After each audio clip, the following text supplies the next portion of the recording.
name's Scott Welch. I'm a board member on the OIADA. Thanks for coming this morning.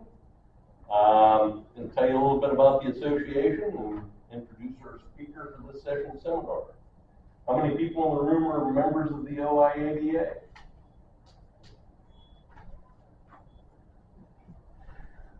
Just a reminder, some of the benefits of being a board member are 9 to 5 Monday through Friday, the help desk in our office. We've got a great auction card program that will absolutely pay your freight and make some money besides.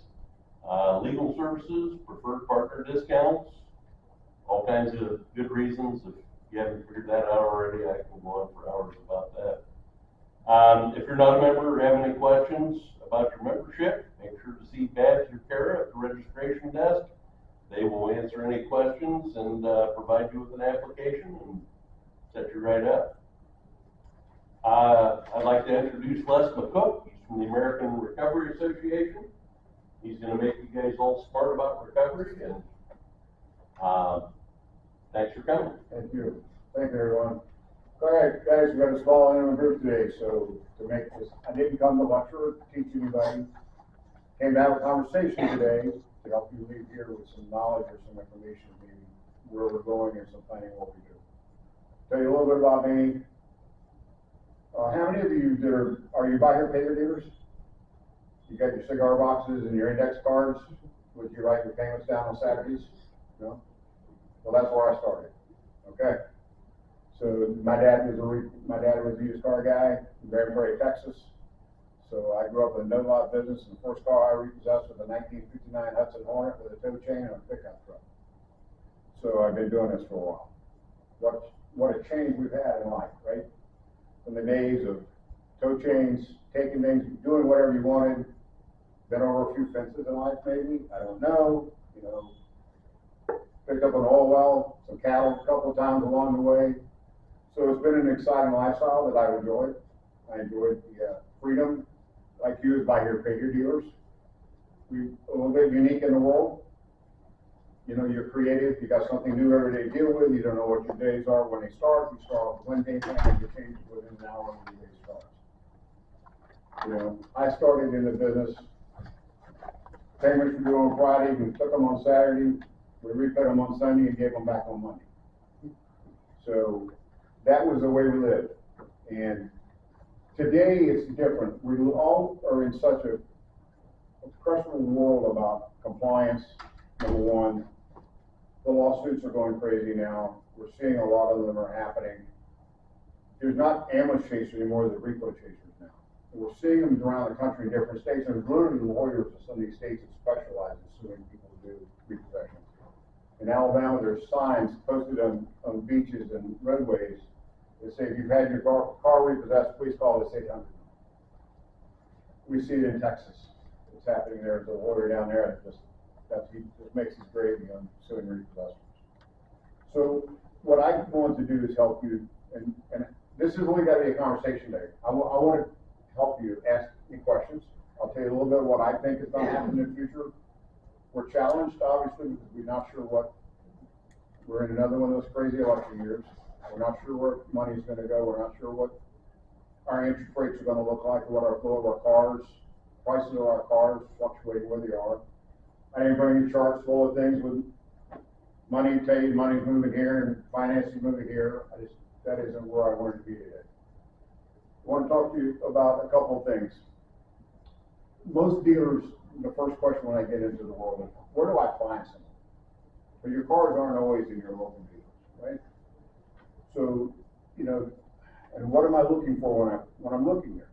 Even, and this applies to you guys that are locally. If you've got somebody doing, if you've got a brother-in-law, an uncle, cousin, son, or somebody doing repossessions, get them trained. There's training programs out there that are nationally recognized by the CFPB and state agencies in different places. We have one called the CCRS. So there's 3 of them on the marketplace that are everywhere. Somebody can call me, reach out, I'll be glad to help you. Do a background check on it. One of the things that we're seeing today that we really have the lawsuits, the lawyers, you had the wrongful repossession, which was the deadly 2 words, right? In lawsuits for a long time. What's happened is they've taken this wrongful repossession, now they turned it into and added on wrong, wrongful hiring practices. So what happens is, they're coming in and find out that there's more money to it if they can go around it and find out that you didn't do your due diligence and who you hired to do your work. And the guy's got a felony, or they got something wrong with him. He's been involved in several claims of theft of property or abuse of some kind. And I saw a company in the Carolinas not long ago. The guy had a gun in the car when he got pulled over towing a repo. And,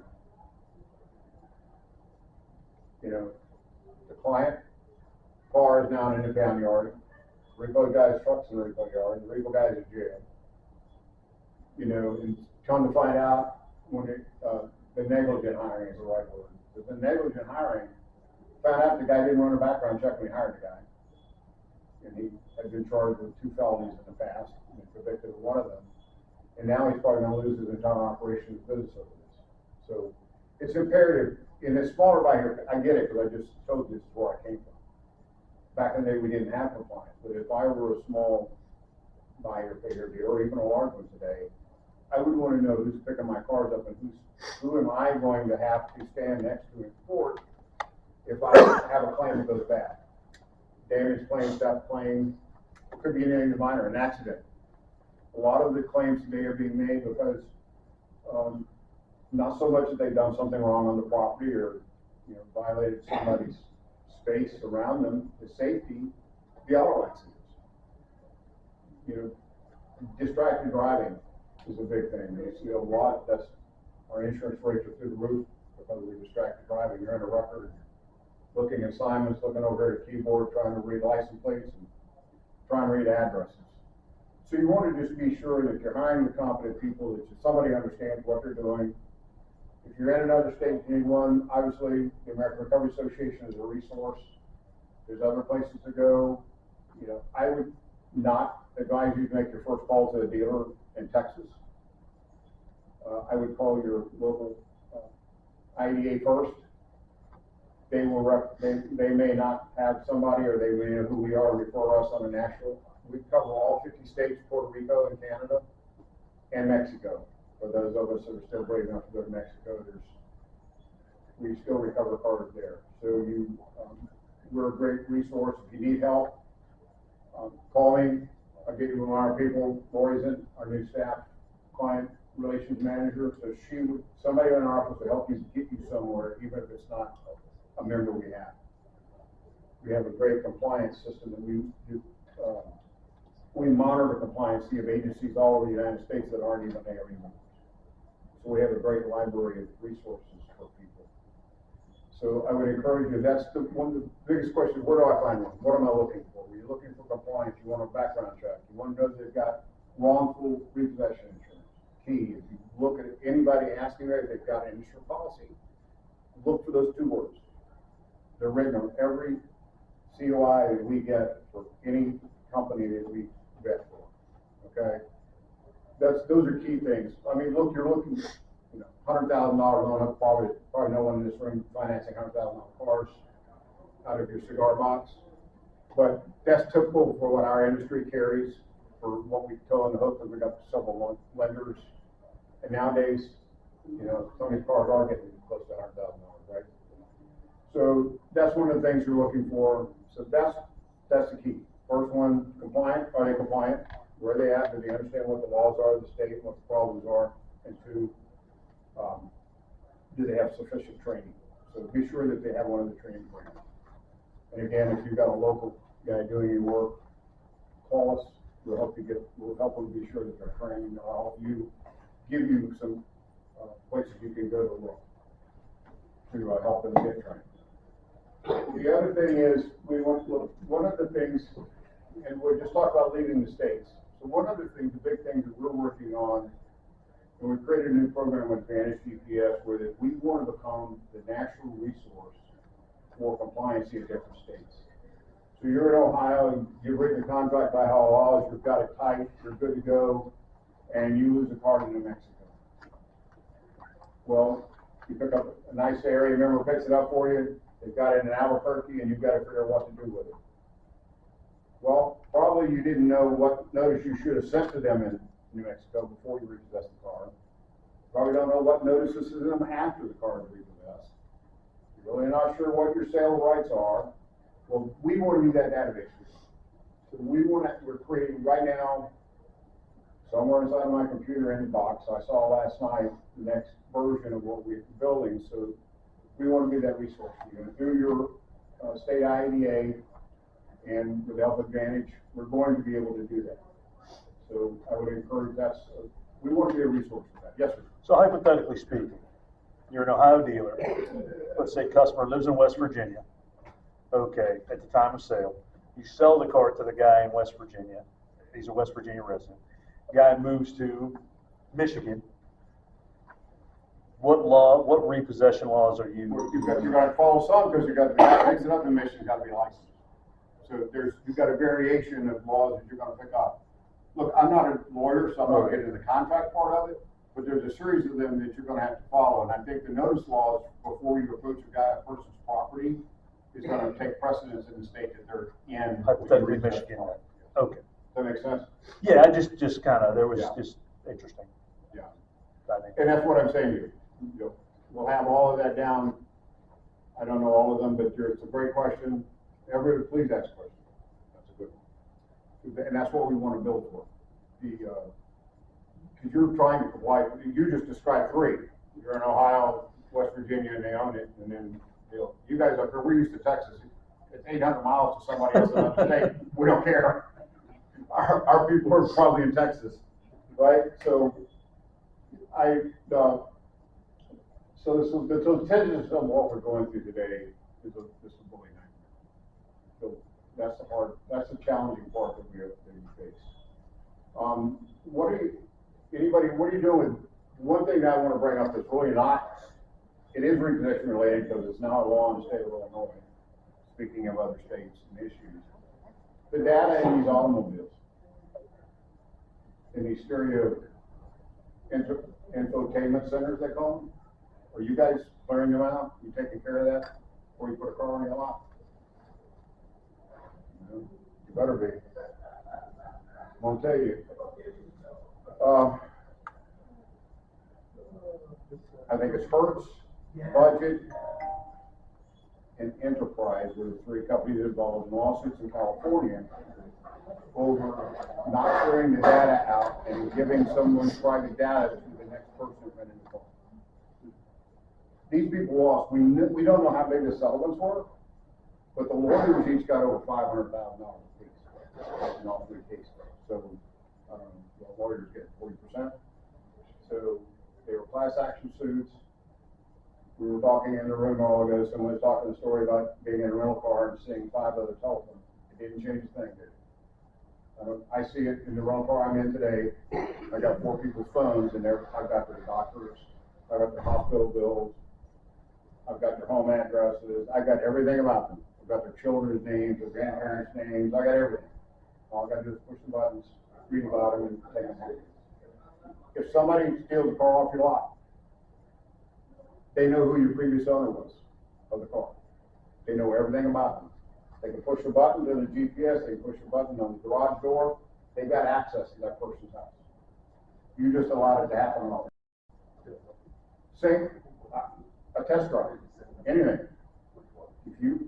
I'm just offering this as a piece of advice that has very little to do with the repossession industry yet, other than the fact that we know these states are looking at it now because it's a serious issue. Ladies and gentlemen, if you leave here with nothing today, go back to your company and develop a policy that when a car rolls onto your lot and becomes yours, you wipe it out. Okay? Here's what's that company's name? If you'll come by the desk, I'll look it up for you. There's a provider that is really heavy in the industry.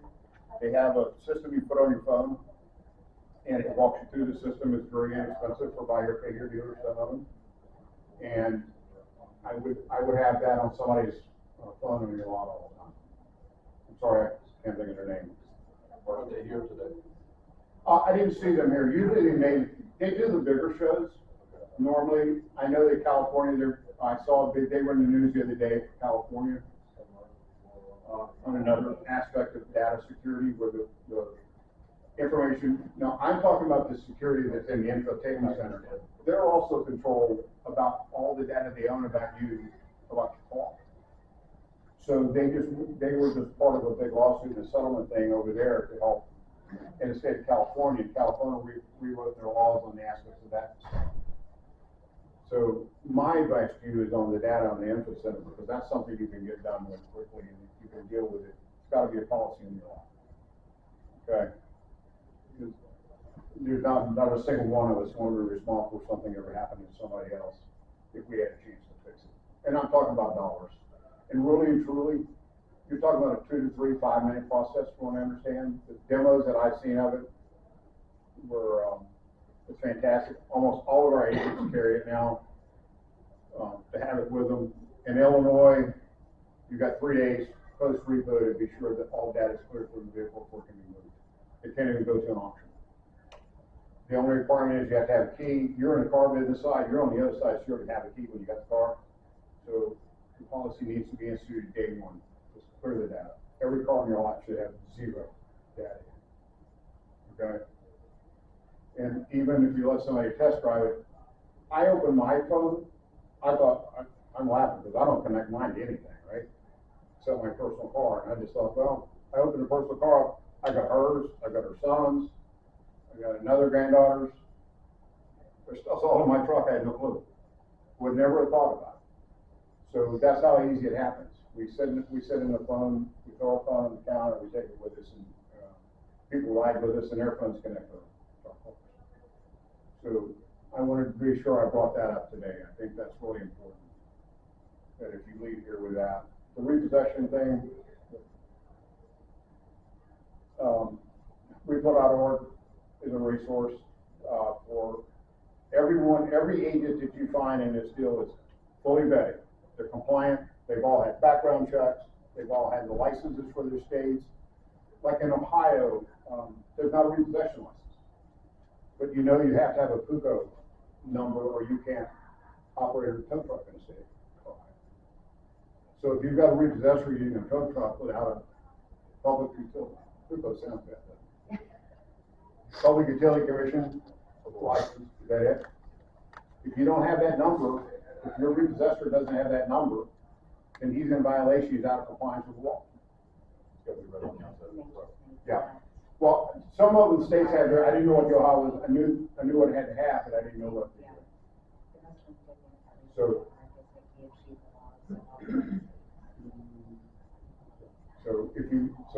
So that, like Kansas has one, Arkansas, Oklahoma, Wyoming, there's about 17 states that have some unique, in Texas, the Texas Department of Licensing and Regulation has to have the same type permit. So these things that you, again, as a resource, you know, if you come to an association like ours, then you can find that, right? You can look it up, you'll see that if you click on somebody's name and they're in the book, you know they've got everything at least legally they're supposed to have. And again, we don't, you know, I had one in Dodge City, Kansas. I don't have a member in Dodge City, Kansas. So she called me and said, what do I do? I said, well, we tried everything we do. I called every bank, credit union I could find. They didn't have anybody. They were driving people in from out of town. So we called about a couple of the qualified paper dealers and got him a couple of names. I have of all the places in the world, Pampa, Texas, probably 3,500 people in the whole city, right? And this guy's become friends of ours, and he sends us repos all over the United States. From this little place in the middle of nowhere, Texas, and he just picks up the phone and says, hey, I've got one in San Antonio today, I've got one in San Diego, I got one in Dodge City, Kansas. So it's that kind of relationship that we want to have through your state IADA to you. Okay, and your IDA, we want them to learn. We hope that they're here today. You know, COVID kind of threw all this off. We haven't seen most of you here in a couple of years. You know, I was pre-COVID. I probably did 2 to 3 shows a month, some months. So we tried to we were more in touch with like our bigger world. And I appreciate the opportunity to come today, and we're getting close time-wise. Hey, Les, I have a question. We are part of like a Buy Here, Pay Here, member page on Facebook, and you see multiple times a day, like, hey, we have a repo in Columbus, can anybody help us? What's a better place for people to go to, or is there like a group that people can be a part of on social media to find credited recovery agents rather than just asking a random? You're Yeah. talking the last person on social media. Yeah, yeah, So, look, we have Facebook, we do. we have a Facebook page, we have, I think we do LinkedIn, obviously. Yeah, LinkedIn, I Facebook. wouldn't, that's exactly that's wrong today with what's happening there. You know, besides, I don't wanna get into political speech about social media failing us, right? Yeah. But, you know, I would just send a note back and say, look, here's a resource for Okay. you to look at. Sure, Send in the American Recovery Association, repo.org. In your case, I'd send them the OIDA, if they're looking for somebody here. yeah, The ones that have had a relationship for a long time, like in Texas, you know, I lived there a long time, had my business and everything there, so TIADA and I have been together for a long time. If anybody touches base or they see anything at all, immediately it's call us. Because they don't want, they want to clear their hands of it. They feel confident in what we've got, and I would hope that you could do that. okay, So if you're seeing that, you don't want to criticize them and say, hey, you're a knucklehead, but yeah.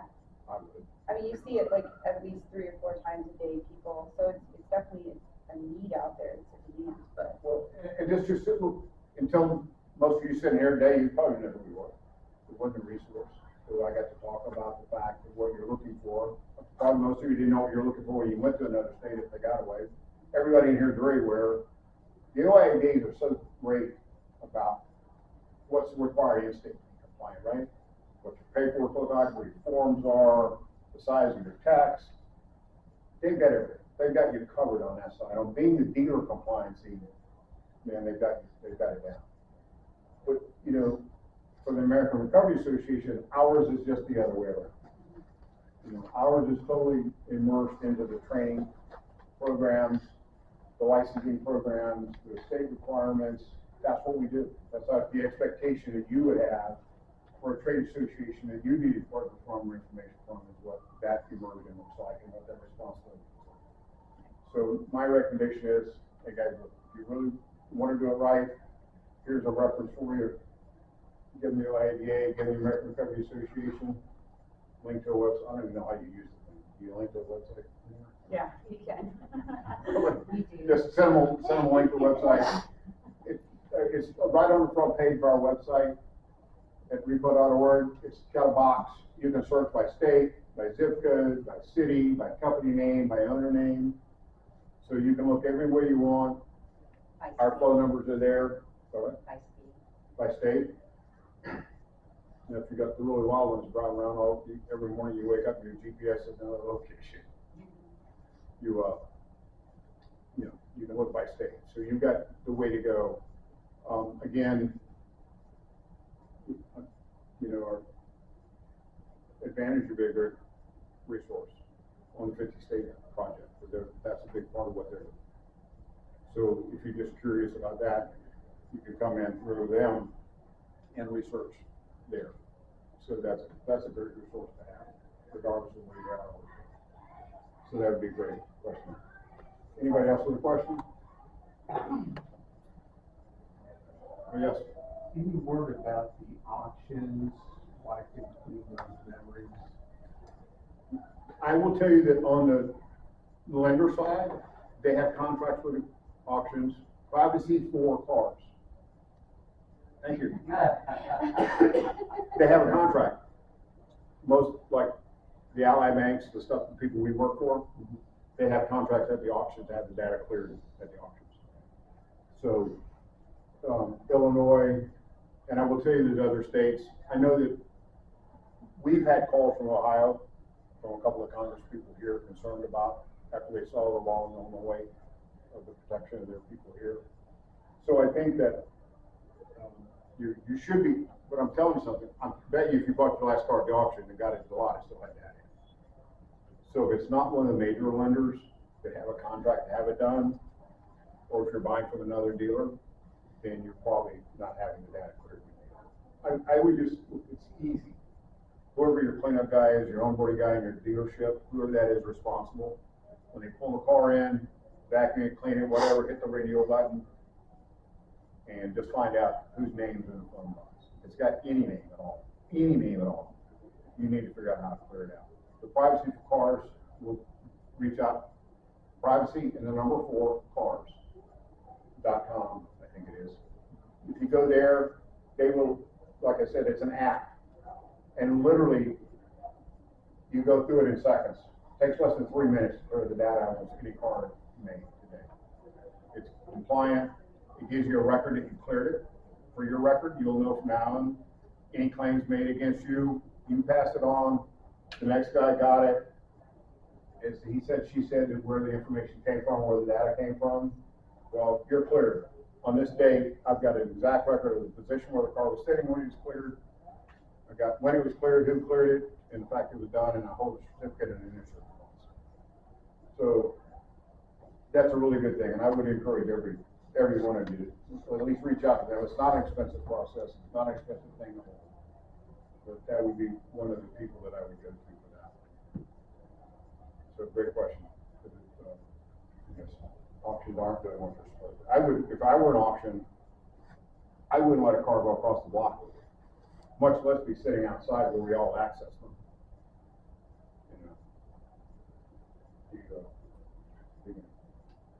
So, okay, I got a couple. This is how far, here, you good transmission fluid guys for detail work? The old wood siding and vinyl tops? No? So we're going to Abilene Auto Auction one time, and my dad stops outside the road, he said, Dad, we had a wood sided, those fake wood side panel wagons, and old cars on top. He bought a quarter transmission for it, rolled them all down, and shone like pennies. Man, it was so pretty. So I'm thinking, man, this guy's smart. This is like detailing, 20 minutes away from an auction. We pull up in the auction, we're sitting there waiting on our cars come through, and all of a sudden, the West Texas dust storm comes. And my dad looked at me and goes, go out there and get those cars off this lot. I went out there and I'm thinking, my dad's the smartest guy in the world. 37 cars in that auction parking lot covered with transmission fluid and West Texas dust, that thing. So always watch what you learn from when you go to an auto auction.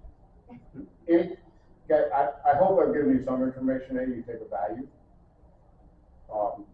I would be glad to answer questions. If you think of something later you'd like, come by the booth, be glad to. Like I said, the data points, if you just remember where are resources for you, think about who's doing your repossessions for you even locally. Think about your data security in the car, okay?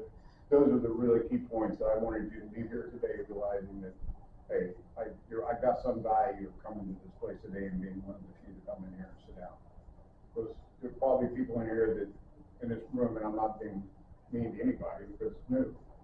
I've sat in these things now for 6 months, 7 months, and talked to dealers, and to a T, none of them have ever thought about the data in these cars. And we're seeing it. And you were talking, listen, and you weren't even a buyer payer. But you, and this is the thing. I mean, people come to me because they think, well, I'm not a buyer payer here, so I'm not going to get anything out of that, right? But somewhere in this show today, somebody should be educating every dealer in here because you, as a prime dealer, should not have anybody's data on your lot. And you shouldn't let anybody sit in a seat that's got it. There's nobody telling you that. We're good, you know, and that's the next step. That's part of the, like I said, it's not an ambulance chaser anymore, it's a repo chaser. And they're going to come after you. They're going to find this way because data security leaks, and you're going to be a weak link because you didn't know it. Anything else? Anybody? I want to thank ladies from the Advantage for sponsoring us today to be here. Thank you very much. And if there's anything we can do, please let us know. Thank you very kindly for inviting us to be a part of this again. Thanks for coming. A lot of good information there. Again, if anybody has any follow-ups or 10 minutes later, you have the big questions, they're gonna be in the expo hall. Anybody have anything else? Thank you all for coming. Welcome to the next. Good information, thanks. Thank you. I never thought of that. By the way, all this, we're filming all these, they'll be on the OIADA YouTube channel in about 2 weeks. If I did my job right.